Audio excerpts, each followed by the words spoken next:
అందరికీ నమస్కారం అండి. నా పేరు మేరీ కృపాబాయ్, కథా రచయిత్రిని.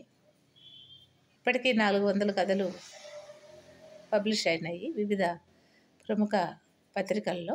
అలాగే రేడియో కార్యక్రమాలు, టెలివిజన్ కార్యక్రమాలు కూడా ఉన్నాయి. అయితే ప్రతిరోజు ఒక కథని మీకు పరిచయం చేస్తున్నాను.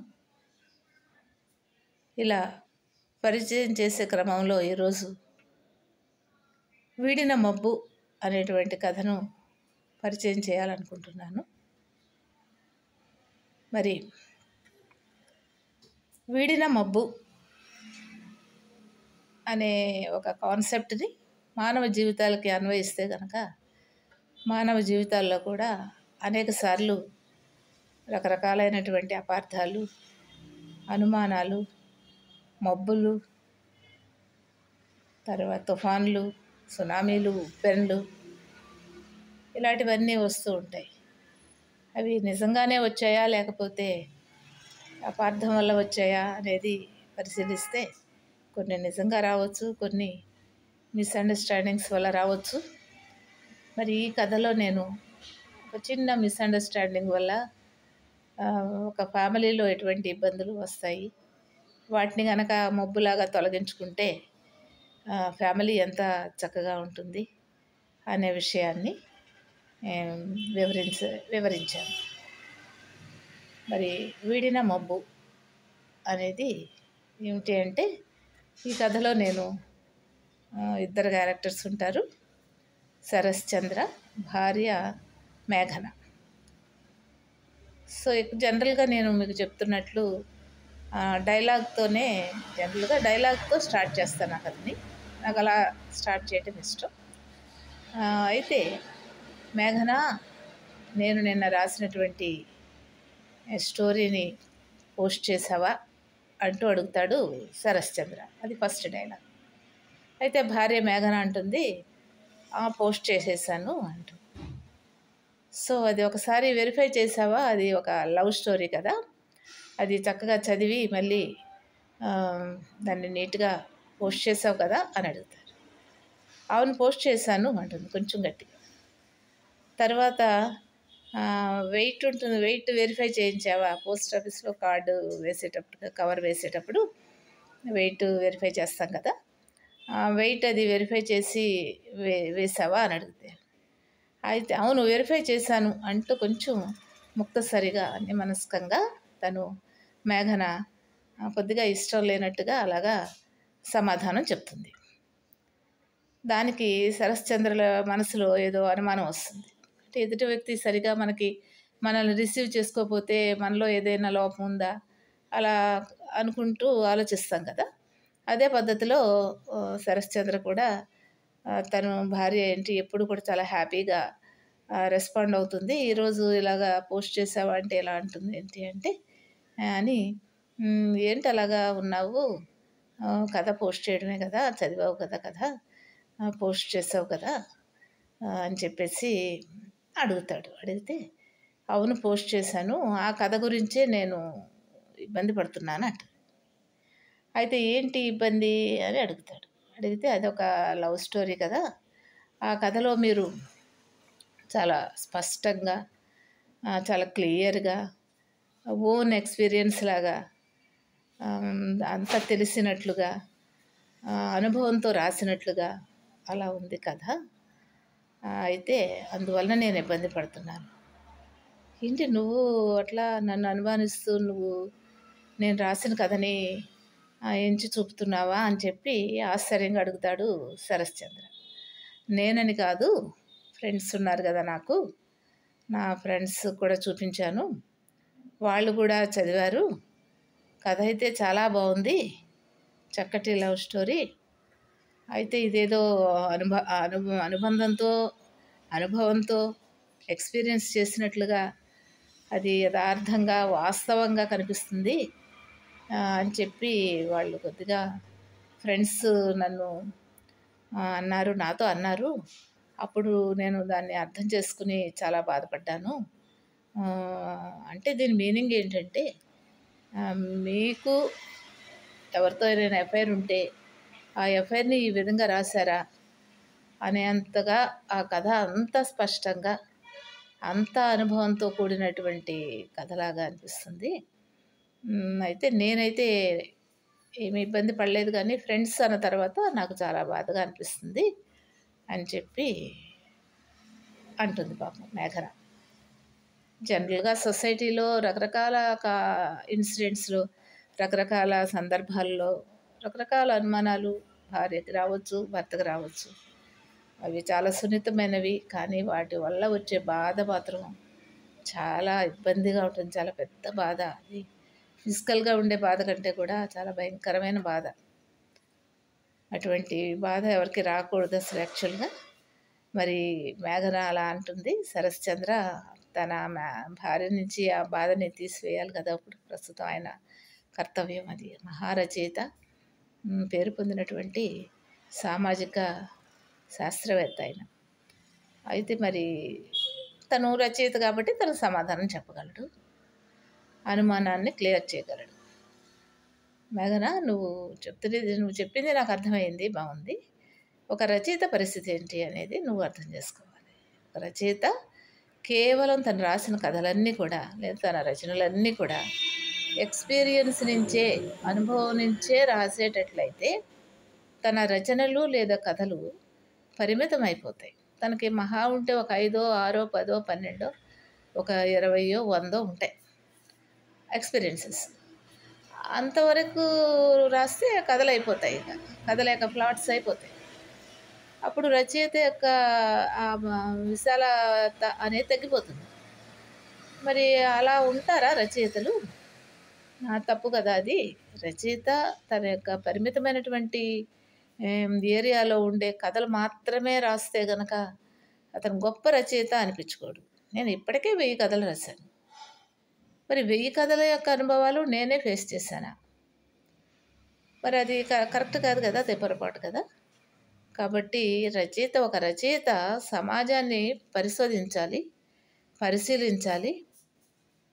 అటువంటి రచయిత ఒక అద్భుతమైనటువంటి రచనలు చేయాలి అంటే గనక ఊహించాలి కూడా ఒకసారి. అక్కడ ఏమి ఉండదు, ఉండకపోయినా శూన్యంలోంచి ఊహించాల్సిన పరిస్థితి ఏర్పడుతుంది. ఎవరో ఇద్దరు మాట్లాడుకునేటువంటి సంఘటనలను బట్టి కథ రాయాల్సిన పరిస్థితి ఏర్పడుతుంది.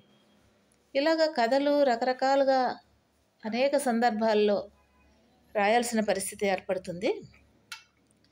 మరి ఇవన్నీ కూడా నీకు తెలుసు, నేను చెప్తూనే ఉంటాను కదా. ఎక్కడో ఏదో చూశాను, దాని నుంచి ఈ కథ రాశాను. ఏదో కళ వచ్చింది, ఆ కళ నుంచి ఈ కథ రాశాను. సో నీకు వచ్చిన కళలు కూడా నేను కథలు రాశాను.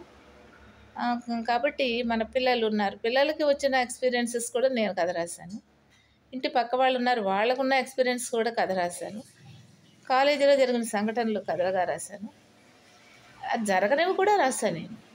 జరిగినవే కాదు, జరగనివి, జరగబోయేవి రాశాను. ఇలాగ ఒక ఏరియా అనేది ఉండదు రచయితకి.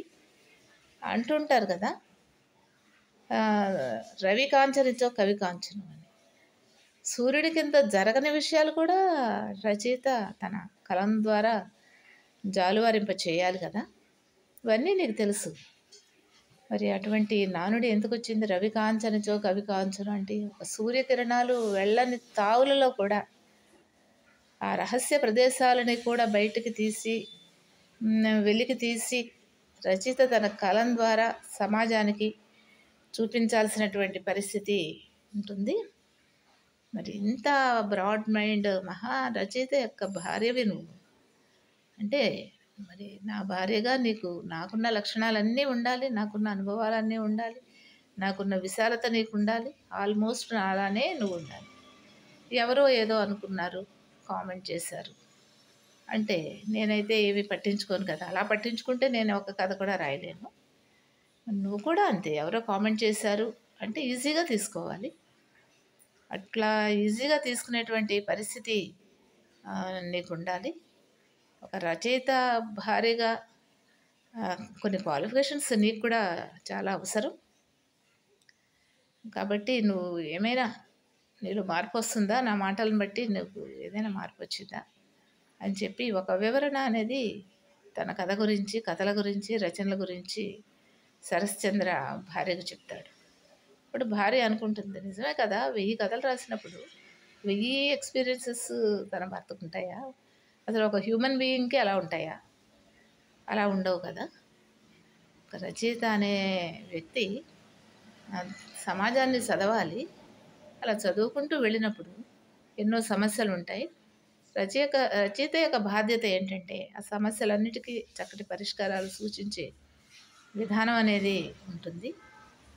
ఇంత సంకుచితమైనటువంటి మనసుతో నేను ఆలోచించటం, ఒకవేళ ఆలోచించకపోయినా ఎవరో సంకుచితంగా ఉండేటువంటి స్నేహితులు చెప్పిన విషయాలు నేను విని మళ్ళీ భర్త వరకు తీసుకొచ్చి ఆయనలో ఇబ్బంది కలుగజేసేటువంటి పరిస్థితి తీసుకొచ్చాను కదా!